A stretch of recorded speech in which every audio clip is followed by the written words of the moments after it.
hoy va a ser algo diferente porque vamos a iniciar con el grupo 14, que nos va a ayudar a tener claros los conceptos que vimos la clase pasada. Entonces le damos espacio a Luisa para que presente al grupo. Bueno, ¿sí me escuchan bien? Ahí se escucha, ahí se escucha. Vale, gracias. Bueno, entonces con el grupo 14 nos correspondió la lectura de Pegaroso Juan. Él es un abogado de la Facultad de Derecho y Ciencias Sociales de la Universidad Nacional de Litoral. Adicional a ello, también es editor de la revista de Ciencias Sociales de Delito y Sociedad, y como complemento es referente de la sociología del delito y control social. Entonces, este artículo titula de la siguiente manera: la violencia, el orden social y el control social penal.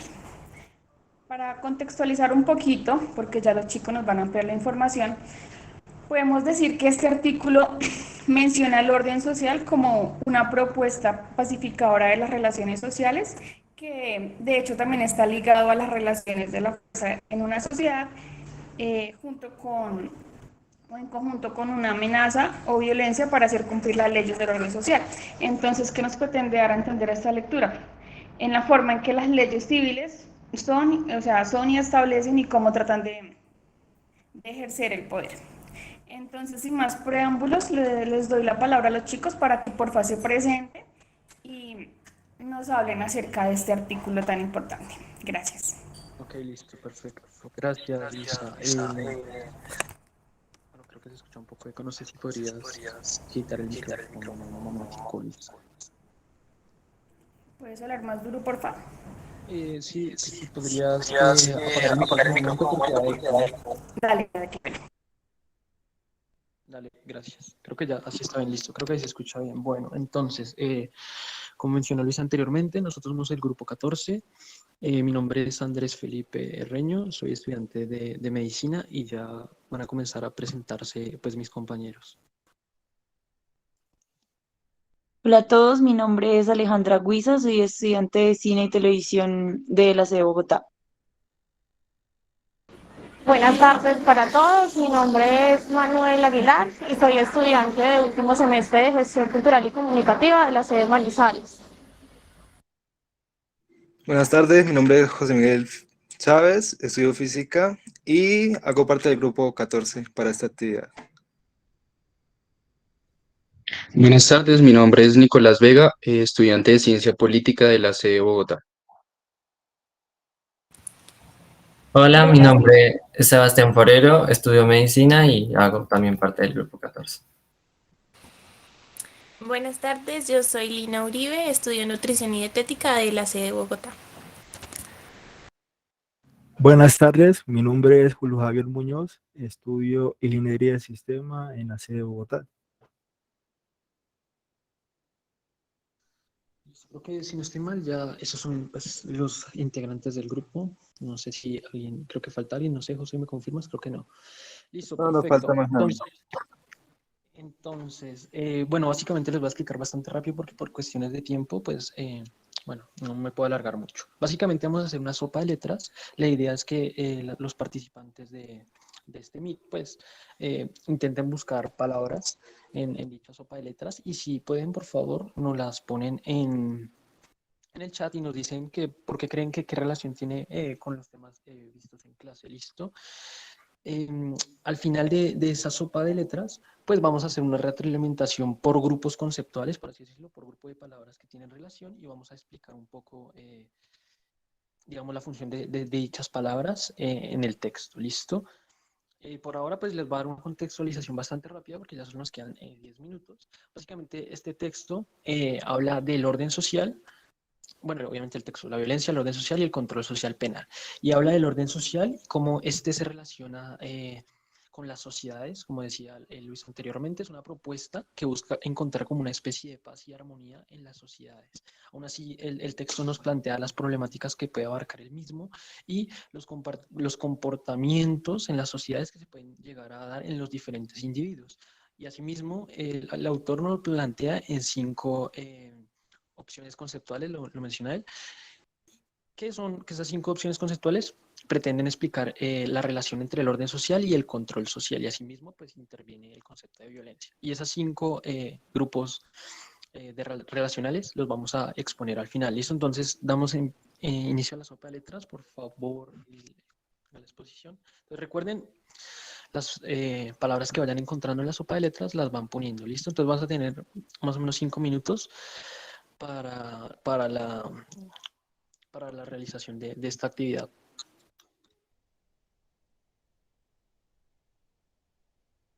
Buenas tardes, como ya le mencioné, mi nombre es José Miguel. Yo les estaré acompañando aquí a llenar esta sopa de letras. Entonces, legitimidad. Legitimidad está por aquí. Sas. Entonces pueden ir, si quieren, prender el micrófono o escribir en el chat, porque creen que legitimidad hace parte de las palabras que tienen relación. Por ahí ya tienen gobernar, sistema penal,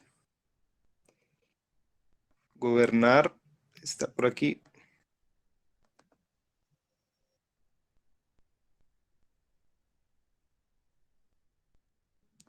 Y cambian de color, soberanía, son muy rápidos, la verdad. Soberanía. Creo que, a ver, orden social, sistema penal, elección, gobernar, garantía, dominación, pena, creo que hasta la mayoría, no sé. Bueno, esperamos a ver. Orden social, pero también si quieren, pues pueden encender su micrófono o escribir en el chat por qué creen que tienen relación, no es solo buscarlas.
Entonces, bueno, si no me equivoco, pues ya estarían la mayoría de las palabras, entonces no creo que haga falta remarcarlas, ya que pues en la siguiente diapositiva están todas remarcadas.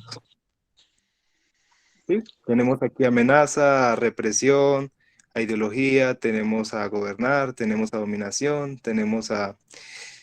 Esta es orden social, sí, normas, muchas de las palabras que dijeron ustedes. Entonces, le estaría dando paso a la socialización de las palabras y por qué estas palabras tienen relación con los temas que estamos tratando.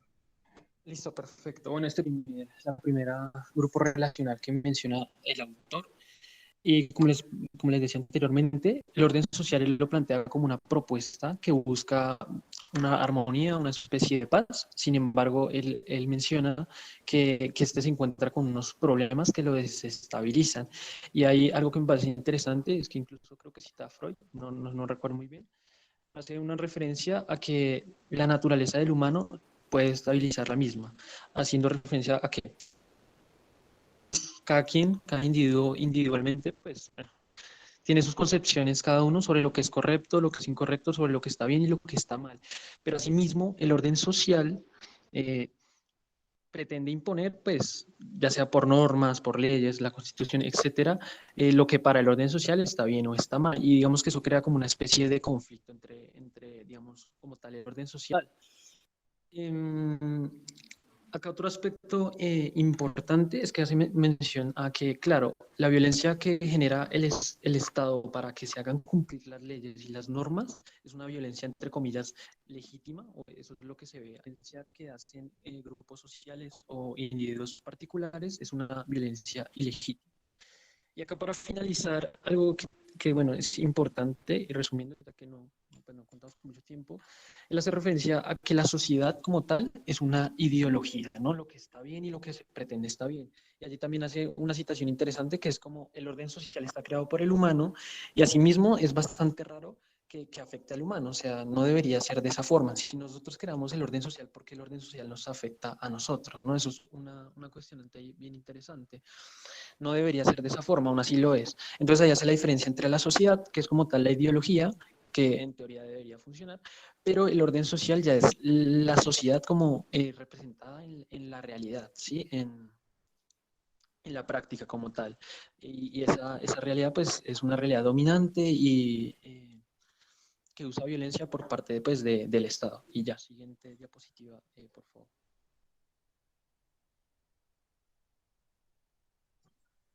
Bueno, por otro lado, para definir los conceptos tanto de represión como de sistema penal, nos sirve realizar una conexión entre ambos.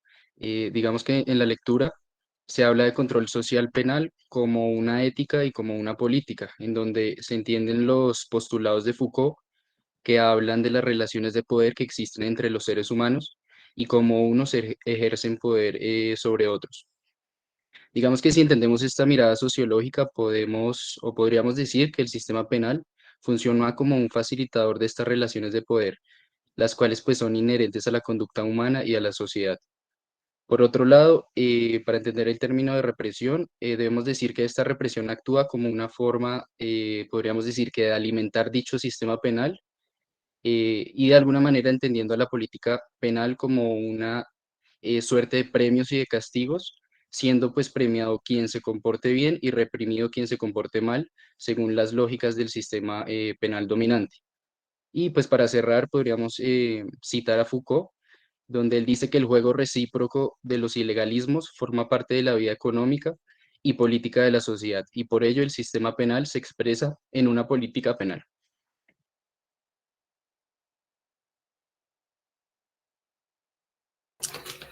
Listo. Entonces, en términos de las palabras de garantías individuales y legitimidad, estas nos van a permitir comprender lo que es el control social para la defensa social y el garantismo.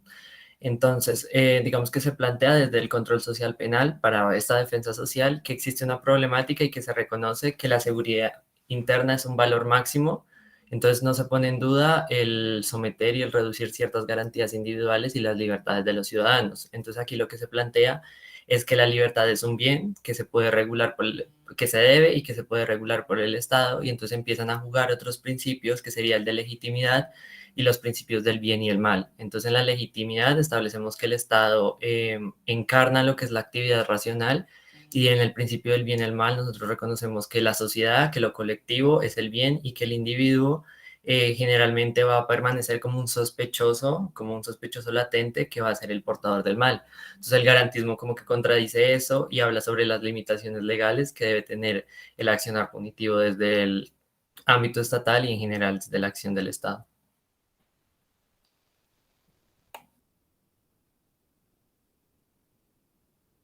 Pues se quiere hacer referencia al surgimiento de la soberanía que se constituye en el sometimiento o dominación a través de pues, las relaciones de fuerza que tienden a naturalizarse en el orden social de las sociedades occidentales que pues llegan a adquirir esa soberanía a través de este tipo de relaciones desiguales de dominancia o sometimiento. Siguiente.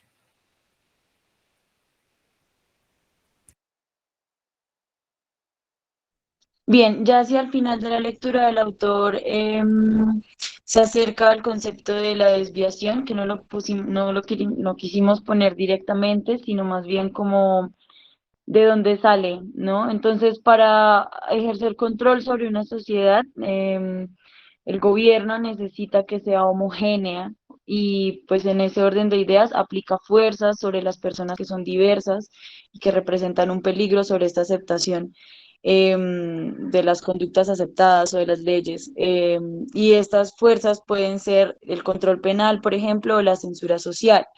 El autor se acerca al concepto de la desviación y a mi parecer este muta mucho a lo largo del tiempo. En un principio pues simplemente eran las personas que no entraban dentro de lo que estaba aceptado moralmente en la sociedad, pero ya con el tiempo y el estudio sociológico de este fenómeno, digamos que se entiende hoy en día más como las personas que tienen ciertas carencias en la sociedad que las hacen comportarse de alguna manera que no encaja dentro de lo que está acordado en la sociedad para que sea pues homogénea y se puedan ejercer estas fuerzas para gobernar. Listo, creo que ya eso sería todo. El día de hoy tenemos una invitada muy especial porque es la coordinadora del Centro de Pensamiento Pospenados, también la que hizo posible que se dictara esta cátedra este semestre. Entonces, nuestra invitada el día de hoy es Edna Carolina Camelo. Ella es abogada y politóloga, magíster en Derecho con profundización en Derecho Penal. Tiene experiencia laboral en formulación y gestión de proyectos en marco lógico, investigación, acción participativa, gestión de conocimiento e incidencia política. También trabajó con educación superior, desplazamiento forzado, víctimas indígenas, ley de justicia y paz, arquitectura penitenciaria, política criminal, justicia transicional, delitos electorales y la rama jurídica, participación y democracia. Actualmente ella es estudiante del doctorado en Derecho en la Universidad Nacional de Colombia y pues como les dije anteriormente es la coordinadora del Centro de Pensamiento. Entonces pues te recibimos, Edna. Hola Nasli, ¿cómo Gracias. estás? Yo aquí que los estaba escuchando hace un ratico y pues voy a intentar ser un poco más concreta para que no nos extendamos tanto. Y pues lo de preguntas lo dejamos al inicio de la otra sesión.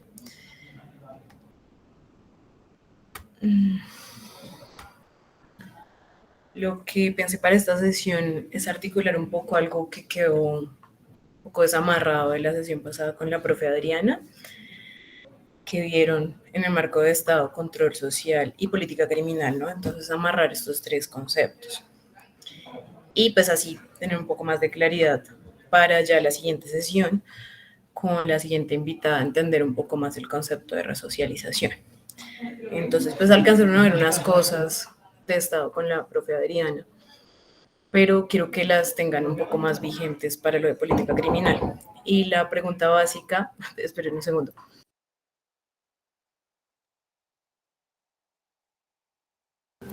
La pregunta básica que les propongo para que se orienten es si la democracia se debe entender como el monopolio de la fuerza. Quiero que se lleven esta pregunta para el desarrollo del concepto de Estado. Y pues planteemos los términos generales de conceptos y discusiones teóricas. No, espérense que tengo que abrir porque esta es otra oficina y esto es de ingeniería. Un momentico.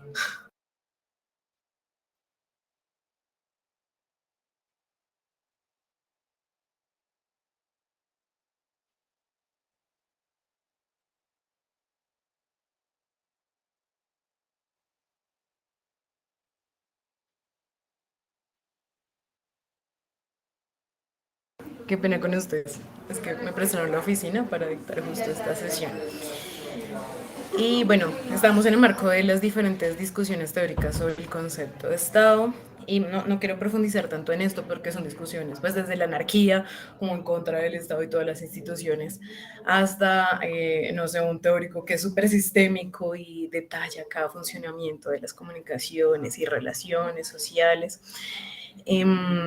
Y pues no es nuestro interés, pero sí que se lleven estos tres elementos que en todas esas teorías se analizan, ¿no? Entonces, territorio, para que haya un Estado, debe haber un territorio, una población y una soberanía. Y más en desarrollo, en relación con la población, por ejemplo, que haya una comunidad política, o sea, ya en el marco universitario entendámoslo como comunidad política, una sociedad que está en el margen de unos acuerdos y en unas discusiones y conflictos específicos, y un proyecto político que se marca por unos ámbitos ideológicos y sociales contextuales también.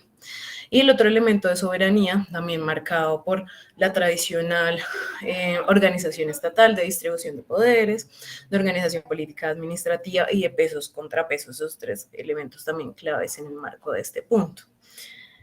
Pero aquí quiero recalcar es por qué es importante un Estado, ¿no? De pronto, cuando vemos todas estas teorías y hoy que ustedes están viendo específicamente las lecturas de política criminal, entendemos que a veces el Estado es muy injusto, entonces para qué tener una institución y más bien no derrocarla, eso dirían los anarquistas, y creo que este es uno de los autores que mejor ejemplifica el sentido del Estado, que es Hegel. Creo que también en la sesión pasada se los mencioné, no es porque me guste mucho, pero sí. Entonces les voy a mencionar dos citas. Es la realidad efectiva de la idea ética, es un bien viviente que se concreta en una voluntad. Esa es la comprensión que le da Hegel al Estado.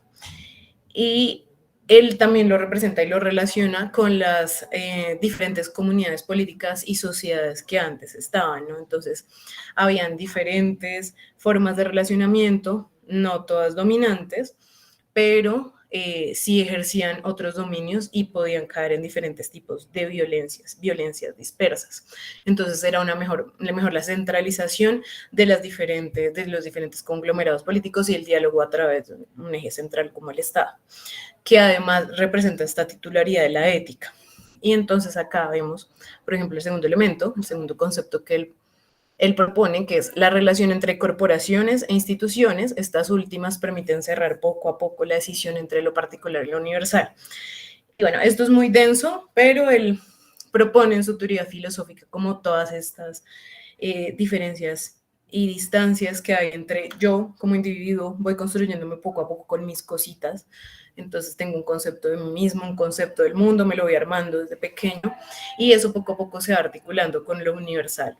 Y eso también se articula de diferentes formas. Entonces, una de las más importantes para él eran las corporaciones y las instituciones, que representa esta lucha gremial entre, no sé, los intereses laborales, los intereses estudiantiles y cómo estos deben estar representados en unas instituciones específicas que se traducen en Estado. Entonces, así es como entendemos la Constitución y por eso es importante la vida orgánica del Estado creándose a sí misma, lo define así. La ética también atraviesa la Constitución del Estado como modo de acción universal que debe convertirse en costumbre, es decir, en una segunda naturaleza. Es de esa importancia que funciona un Estado. Si no funciona así, no es un Estado. ¿Sí? Él necesita estos requisitos para que así sea. Y justicia, justamente para él, es el marco de reconciliación y recomposición y no compensación, como hemos visto también que algunas teorías retribucionistas se mueven en este sentido. Entonces acá ya empezamos a conseguir lo que ya tenemos como de base y es la violencia estatal, ¿no? Entonces el sentido de esa violencia estatal, si hay un Estado de esa categoría, son 4 elementos. El orden, y pues acá están todos los movimientos que controlan y sí regulan el funcionamiento de la institucionalidad, siempre y cuando estemos acogidos a un orden, la regularidad por la estructura institucional y jurídica, una dominación que al menos debe tener 2 elementos, económico y físico con el ejército, las armas, y pues esta particularidad que sí tiene el que gobierna, es difícil definir en este marco quién podría ser, pero Hobbes lo definía muy bien, es que tienen un pie el que gobierna en la legalidad, el cumplimiento y la defensa de esta estructura estatal, pero también un pie en el uso de la fuerza para mantener el control. Y pues también traigo aquí a colación las discusiones de un Estado hoy en día en un marco de la perspectiva de globalización, ¿no? Con 5 elementos a rescatar. Entonces todavía pervive en un contexto latinoamericano y también de otros países categorizados como tercermundistas, en donde se deben civilizar y continuar los procesos civilizatorios de los salvajes y, por ejemplo, en el mundo árabe, donde con el 4º elemento se dan prejuicios y estigmas específicos derivados del territorio donde está anclada su nación.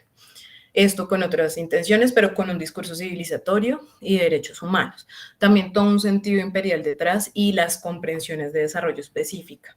Entonces, si uno va a examinar los modelos y distintos modelos de desarrollo, se va a dar cuenta que siempre pasan por ser igual a este país, sin tener en cuenta los contextos específicos de cada uno de los territorios.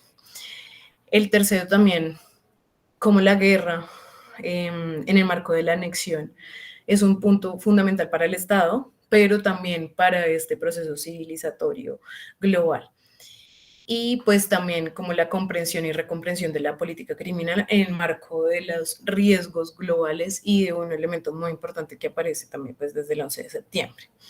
Ahora, la otra vez veíamos en una sesión y pues me pareció muy interesante el ejemplo, y es si realmente los estados siguen siendo de este nivel de poder, como todavía seguimos viendo en algunas sesiones y en estas consideraciones, cuando en el Silicon Valley y en toda esta estructura el gerente de Facebook puede decir un día de estos, bueno, estas elecciones son las que se definen, este es el que debe ganar en este país y así lo hago y así vendo y recibo este tipo de ingresos. Entonces, realmente los estados siguen dominando y siguen siendo, en el marco de la comprensión de la soberanía como uno de los elementos fundamentales, el eje transversal, o hay que considerarnos otros elementos. Y pues aquí un poco también en el análisis psicológico que hay detrás de ese control estatal, que se mueve entre varias cosas y que nos invita también a pensar la política criminal de manera general. Entonces, hay unos límites tensos, pero que debemos analizar entre la obediencia y el aprendizaje, y por supuesto el Estado también se establece como una figura paterna de funcionamiento ante la ciudadanía. Así se establecen los primeros modelos estatales con un marco general de normas, bueno, de hecho todavía sigue funcionando así, y unas reglas para la convivencia mínima. Ahora bien, de eso al castigo físico, hay unas distancias importantes, ¿no? Y ya tenemos unas comprobaciones individuales, bueno, también psicológicas, colectivas, en el marco de las afectaciones neuropsicológicas, de manejo de las relaciones y el empeoramiento en este manejo, y el manejo también mucho más conflictivo en relación con las disputas cotidianas. Y esto en la comprensión del desarrollo infantil. Ahora, en las personas adultas, teniendo en cuenta es que estos días he estado muy en esto con algunos biólogos y algunos neuropsiquiatras, y entonces ellos me comentaban un poco esta involución que se empieza a presentar neurocognitivamente a los 35 años, cuando ya hay unos parámetros éticos definidos y unos aprendizajes éticos definidos. Entonces, si el cerebro ya viene con unas especificaciones y toda la vida es sometida, las personas normalmente que van a los centros de reclusión y si duran 10 años están en su periodo de producción, allá están sometidos a un periodo de violencia constante, pues cómo será el proceso de involución y anclaje de esos aprendizajes éticos, sociales, de socialización en general. Entonces, eso es algo muy importante a cuestionar en relación con este control tradicional aplicado por el Estado que se ha manejado hacia el castigo físico. Y también la diferencia, y es un mensaje también que queremos especificar en esta cátedra, entre la responsabilidad, la disciplina y la violencia, ¿no? Una cosa es el castigo físico y establecer traumas que generalmente no traen sino empeoramiento en los procesos neurocognitivos. Y traumas, fugas, mejor dicho, ayer estamos viendo como todas estas teorías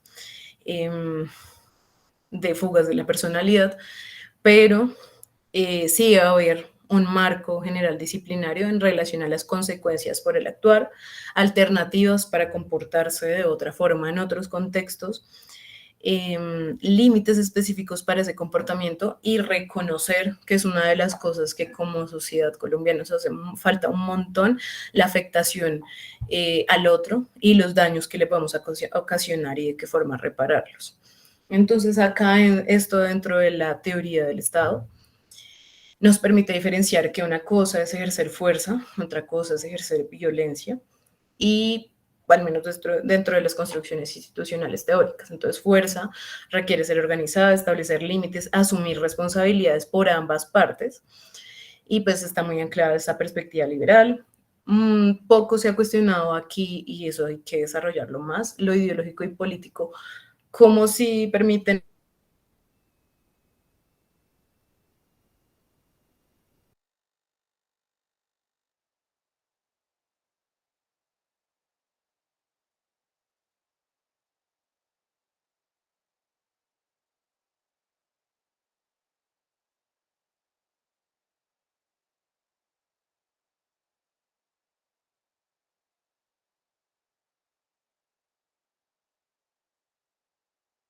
algo también es que no cumple su función en relación con los niveles de impunidad en el sistema penal. En un momento dado, no ahorita, pero hemos alcanzado niveles de 90% de impunidad en relación al procesamiento y finalmente la condena de las personas que cometen algún delito, entonces pues no cabe mayor sentido en relación con la legitimidad de su ejercicio de fuerza. Ahora bien, creo que en lo que ha caído el Estado finalmente colombiano es el ejercicio de la violencia caótica, o sea, no tiene restricciones, no responde por las consecuencias, y eso también es seguir comportándose pues de una forma que no tiene ninguna relación con el desarrollo teórico.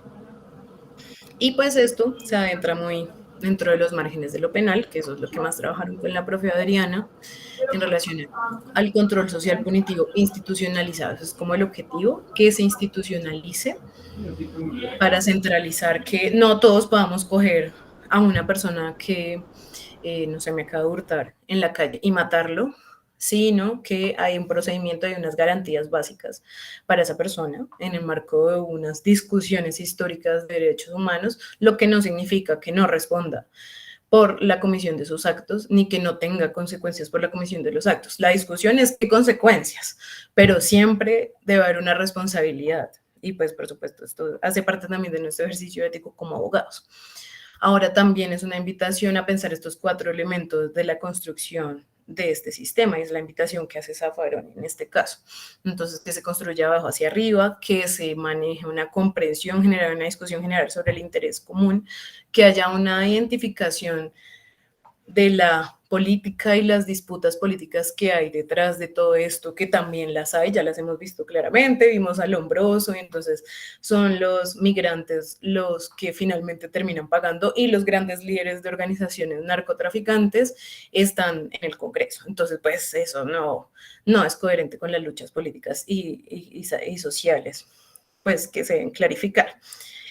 Y pues él finalmente define como que la paz termina siendo una ilusión, ¿no? Porque socialmente siempre estamos en conflicto, y pues la tensión en sí no es mala, sino cómo se discute, pues que no nos matemos al hacerlo. Ahora aquí lo delictivo. Entonces, entendiendo lo delictivo como la ruptura de los límites contractuales de la sociedad, unos mínimos contractuales, también hay como un inconsciente colectivo ahí presente en discusión. Entonces, pues como que la que más he visto popular, pues se las quería traer de ejemplo, es esta serie de Dahmer, el psicópata estadounidense, que está súper popular en Netflix. O sea, la pregunta es cómo la situación de él produce un rechazo social homogéneo en pronunciamiento público. Entonces, las personas en general no van a decir, uy, está muy bien la forma en la que él asesina y desmembra a las personas, que secuestra y violenta física, sexualmente, psicológicamente. Al menos públicamente no lo manifiestan, aunque haya algunas personas que se sientan identificadas. Entonces, ¿cómo es que existe eso, no? Entonces, sí debe haber algo por allá detrás de esa comunidad política, de esa comunidad muy diversa que tenemos en Colombia. Y pues acá traía 2 acuerdos que parecen tácitos, pero que también están en discusión. Entonces, hay un acuerdo tácito de rechazo al abuso sexual infantil, unos pronunciamientos en medios de las personas en general, unas marchas específicas que se han realizado, pero se siguen presentando la mayor cantidad de casos al interior de las familias, iba a decir al interior de los centros de al interior de las familias, y se sigue permitiendo este tipo de comportamientos. O sea, ¿por qué siguen pasando este tipo de comportamientos y no se mira hacia el foco central en donde ocurren estos comportamientos, más que coger a una persona y castigarla y quemarla viva por un comportamiento que parece rechazado socialmente, pero familiarmente es como un acuerdo de que siga ejerciéndose, sea por el padre, el abuelo, que generalmente también son figuras paternales. Y también hay un acuerdo tácito de rechazo a la deshonestidad y la corrupción,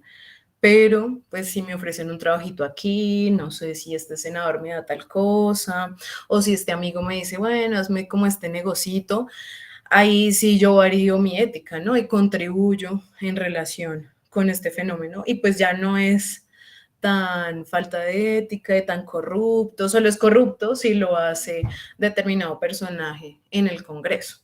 Entonces, hay como unos acuerdos extraños y unas morales extrañas que se mueven en la ética en Colombia, que es lo primero a cuestionar y dialogar. Cuando se ponen palabras, al menos se puede especificar y entender por qué se dan estos fenómenos. Y pues también un segundo elemento de que es necesaria la degradación humana para castigar. Es decir, yo me pregunto que generalmente hay unas personas que cometieron unos delitos privados de la libertad, que están en unos centros de reclusión que necesariamente deben estar ahí porque ya están tan dañadas en sus procesos neurocognitivos que no pueden entender la diferencia entre seguir dañando o no. Entonces salen y no pueden continuar perteneciendo a la comunidad.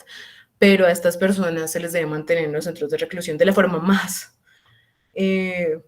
violentando su dignidad humana, pues bueno, eso sí no lo tenemos que cuestionar también como sociedad. Y pues también desde lo más práctico de la teoría capitalista, que es el funcionalismo, es como no sería más fácil en el marco productivo articularnos de una u otra forma, ya que tienen generalmente un equipo bastante alto. Bueno, este tipo de perfiles. Y generalmente no son sino como el 15% de las personas privadas de la libertad. El resto tiene otras alternativas y la sociedad misma ha construido esas alternativas.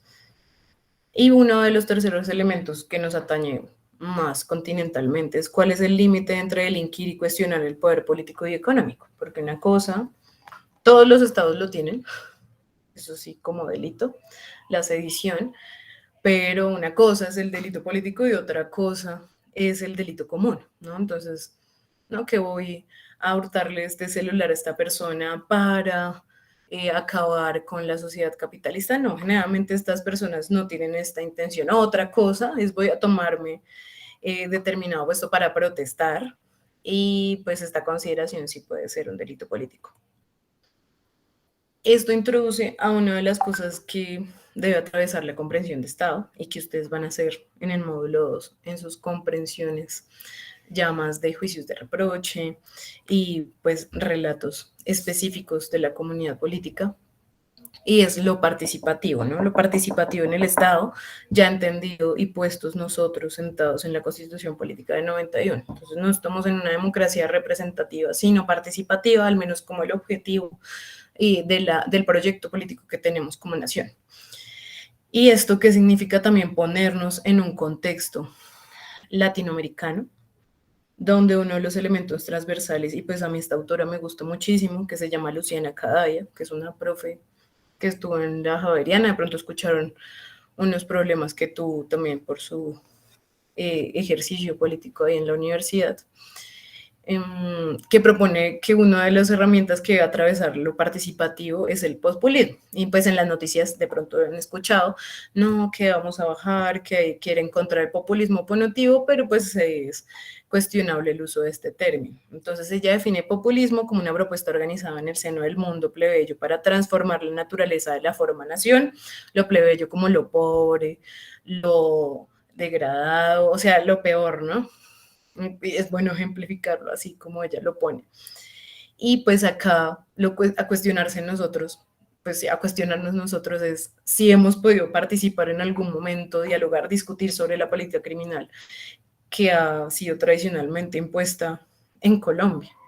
Y pues la verdad es que no, han sido unos técnicos que se les ocurren unas ideas, eso en este siglo, en el siglo pasado era declaración de estados de excepción, y pues que el Estado podía ejercer lo que quisiera durante esos momentos y crear los códigos que quisieran, y eran normas y leyes válidas.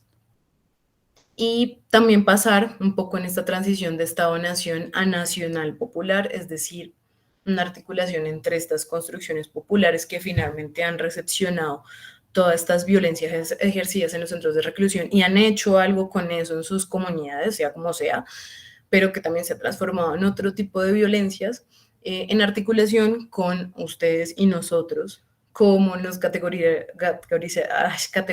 Gramsci en relación con ser intelectuales, ¿no? Entonces tenemos otras herramientas que gracias a la universidad podríamos establecer como ventajas sociales de guiar otras formas de pensarnos este tipo de fenómenos. Y eso implica también una comprensión, una recomprensión de que no solamente unas determinadas personas con unos conocimientos técnicos o con unas ventajas sociales oligarcas deben determinar este tipo de políticas. Entonces acá las diferencias culturales son importantes considerarlas, la pluralidad y las discusiones de clase, por supuesto. Y pues acá, no sé si alcancé, pero bueno, sí. Les leo estas dos citas porque ya enmarca lo participativo en estos dos elementos, ¿no? Entonces, ¿qué hacemos con el Estado? ¿Lo destruimos, así como pensamos con el Estado, con los anarcos? ¿O nos sometemos? O bueno, ¿qué hacemos? Entonces ya plantea esta dicotomía. Entonces, en primer lugar, ¿no? Si el Estado es asumido como un tipo de poder monolítico y cerrado sobre sí mismo, una forma universal, inmutable y destinada por naturaleza a la opresión, entonces sí tendría sentido pensar al pueblo como su contraparte, ¿no? Somos dos antagonistas, por no llamar enemigos de la historia, y pues debemos descabezarlo, así como a Leviatán, cortarle su cabeza. Pero la otra percepción es que también el Estado puede ser una producción social porosa, como el lugar donde los distintos actores políticos pujan para darle forma y determinar su orientación institucional y los tipos de acumulación y distribución. Es decir, que el Estado es también un imaginario y una construcción de lo nacional y popular. Y cómo puede ser poroso, entonces acá ya concluye que puede servir como mediación para alcanzar construcciones populares un poco más abiertas, más pluralistas y que tengan en cuenta y se basen sobre todo en el contexto y territorio donde se desarrolla. Entonces, las instituciones pueden entrar en disputa. El paro nacional nos demostró esto, nunca hemos alcanzado ese nivel de participación electoral, pero además nunca hemos conquistado ese porcentaje en Congreso ni en otras instituciones. Eso jamás había pasado en nuestra historia. Entonces, sí se puede dar cuando se dan discusiones en el seno de lo público. Y también a veces nos dicen, no, es que no hay que politizar, es una cosa muy de abogados. Como no, es que las instituciones deben ser neutrales, nada es neutral, o sea, todos nosotros tenemos una posición y esto que decía Hegel, todos nacimos en un contexto y tenemos unas subjetividades y nos marcan unas realidades y contextos. Entonces, eso es politizar, llevar las discusiones al resto de nuestros congéneres y con eso intentar construir e incidir pues en la institución, en nuestro alrededor, en lo comunitario, todo eso es politizar. También reconocernos como sujetos de derechos y deberes, ambos, organizados y pues en marco de una discusión en la arena pública. Y entonces esta pregunta del inicio que yo les decía, si es democracia igual a monopolio de la fuerza, más bien acá se resume como que democracia es el poder del pueblo, que finalmente es lo que uno veía como en quinto grado del colegio, es lo más básico y es lo que hay que rescatar y lo que Latinoamérica ha tenido más experiencia y pues a veces nos prejuzgan, no, porque estos emocionales que eligen caudillos, también nos movemos en esos ámbitos y sí hay que ir modificando, hay que ir aprendiendo en liderazgos colectivos, pero pues también tenemos marcas que podemos aprovechar y direccionar de diferentes formas. Y pues también acá, y sobre todo en la política criminal, que es una pregunta que les va a salir mucho, que van a tener que pensar muchos, ¿qué tipo de institucionalidad propicia un populismo o una participación populista en la política criminal? Entonces acá ya finalmente desde ese realismo que nos convoca, entonces entendemos que no podemos entrar a un margen de teoría abolicionista, porque son instituciones que también nos han marcado, son instituciones que son necesarias dentro de ciertos márgenes de la gravedad de violencias en las que hemos sufrido y frente a la que algunos individuos tienen la incapacidad de resocializarse. Un segundo elemento en donde debe haber una comprensión de unos mínimos, una discusión social sobre esos mínimos, que ese proceso debe ser paulatino, y que ese proceso también de pasar de lo Estado a lo nacional popular también es progresivo, transicional, y que hay cosas que atacar urgente, atacar en el buen sentido de disciplinamiento y responsabilidad en relación con las graves consecuencias de las violencias que hemos sufrido como sociedad. Entonces, en este marco, acá sí rescatar pues todo lo que les planteaba la profe Adriana en relación a qué es una política criminal. y este gran concepto de esos instrumentos utilizados para contrarrestar todo el proceso. O sea, no solamente es el ejercicio del sistema penal, lo penal como sistema y lo penal como estructura de derecho, o sea, derecho penal, derecho sistema penal, sino que también tenga en cuenta todo el tema de infraestructura, regulación del ejercicio de la fuerza, que se entiendan también las instituciones derivadas en ese marco de los elementos básicos del Estado, que va a pensarse la estructura técnica, científica en la que se fundamenta el delito y el perfil delictivo, todo el análisis criminológico que la profe Adriana también les explicó en relación con que esto tiene toda una complejidad que ha sido determinada por un bolígrafo y en el que finalmente no están estas personas acompañando la perfilación y el tratamiento adecuado para las personas que van a centros de reclusión o que están siendo procesadas por la comisión de un delito. Y pues también muy importante, la discusión sobre la reacción social frente a los comportamientos, las reglas de convivencia mínima, un diálogo ampliado sobre la ética social. Ahora bien, los requisitos básicos entonces para que ustedes se los lleven y pues que también en las preguntas los tengamos presentes son 3, ¿no? Entonces, para que podamos participar todos de la construcción de una política pública criminal, debe haber un elemento de interdisciplinariedad, una base de acuerdo mínimo, que creo que todos y todas estamos de acuerdo en eso, que debe ser la Constitución Política de 1991. Un segundo elemento que se intentó en el siglo pasado y que cae justamente con la implementación de la Constitución, pero también es por el proyecto político que se establece a partir del gobierno Gaviria. Y de ahí en adelante difícilmente solo es rescatable el gobierno de Samper.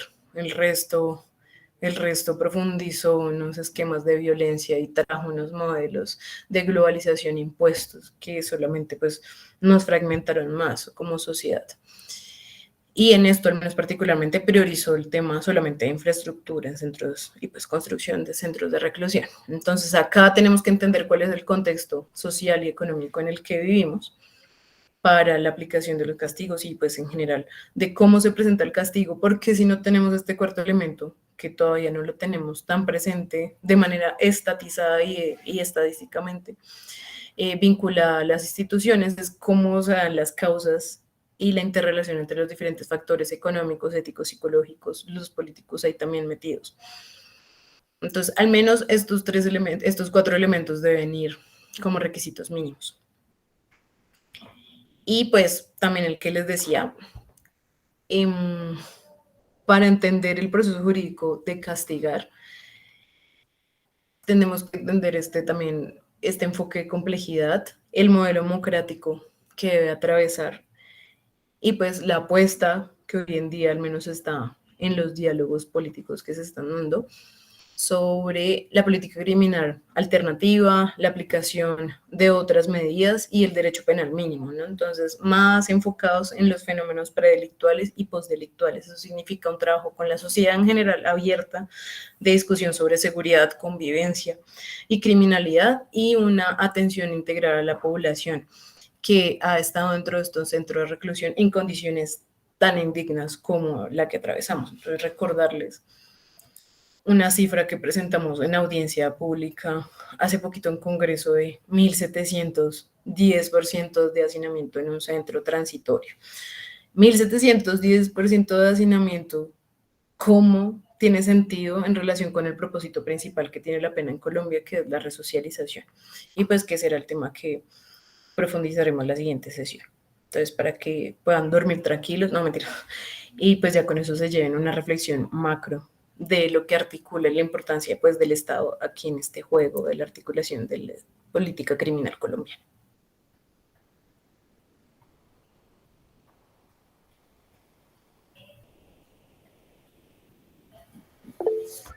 Muchas gracias, profesora Edna. Muchas gracias, muchachos. Entonces, deben recordar que el análisis de la noticia se hace sobre los conceptos que vimos la clase pasada y los conceptos que nos recordaron los compañeros del grupo 14 y la profe Edna al principio de la exposición.